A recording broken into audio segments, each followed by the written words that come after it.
साथियों, आप सभी को राधे राधे, जय हिंद, जय भारत। कैसे हैं आप सभी लोग? साथियों, आज का दिन सुबह से ही चर्चा में बना था। आप सभी लोग जानते हैं, लगातार शिक्षा मंत्री को लेकर के, इस्तीफे की उनकी मांग को लेकर के साथियों बहुत सारे विद्यार्थी जंतर मंतर पर इकट्ठा हुए थे।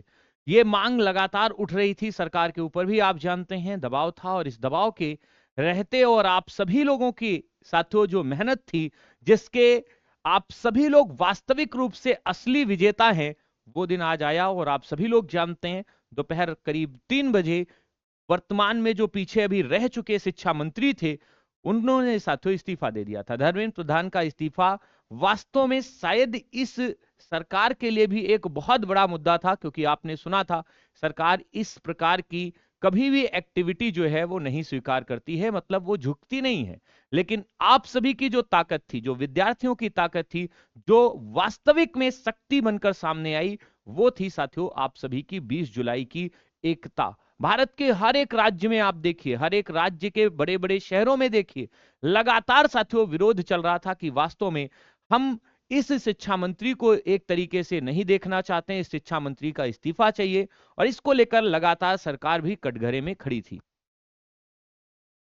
तो हम सभी लोग साथियों बात करेंगे वर्तमान में जो नए शिक्षा मंत्री बनकर सामने आए हैं प्रहलाद जोशी जी के बारे में। क्या क्या उनकी साथियों राजनीतिक एक्टिविटी रही, क्या क्या राजनीतिक सफर रहा, क्योंकि आप सभी लोग साथियों जानना तो चाहेंगे कि नया शिक्षा मंत्री किस प्रकार का है, उन्होंने क्या क्या अचीवमेंट प्राप्त कर रखी हैं, उनके बारे में बेसिक क्या है, कहां से आते हैं, किस राज्य से आते हैं। निश्चित तौर पर आपके एग्जाम में इससे सवाल भी बनेंगे, क्योंकि अभी जो चर्चित मुद्दे होते हैं करंट अफेयर्स में, उससे रिलेटेड बहुत सवाल भी बनते हैं। तो सबसे बड़ी बात है कि भारत को साथियों नया शिक्षा मंत्री मिल चुका है, लेकिन ये शिक्षा मंत्री जो बनाए गए हैं उनका नाम है प्यारे साथियों प्रहलाद जोशी। ये आपके सामने जो दिख रहा चेहरा है, ये जो दिख रहा साथियों फोटो में आपके सामने चेहरा है, वो है प्रहलाद जोशी का। आप सभी लोग देखेंगे प्रहलाद जोशी जो हैं वो वर्तमान में हमारे नए शिक्षा मंत्री जो हैं वो बन चुके हैं।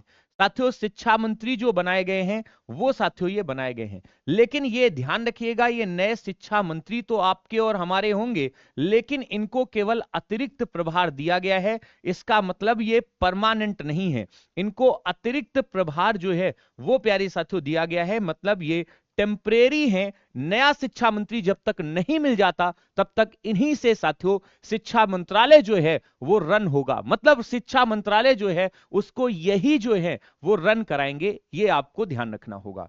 अगर हम वर्तमान में जो नए चुने गए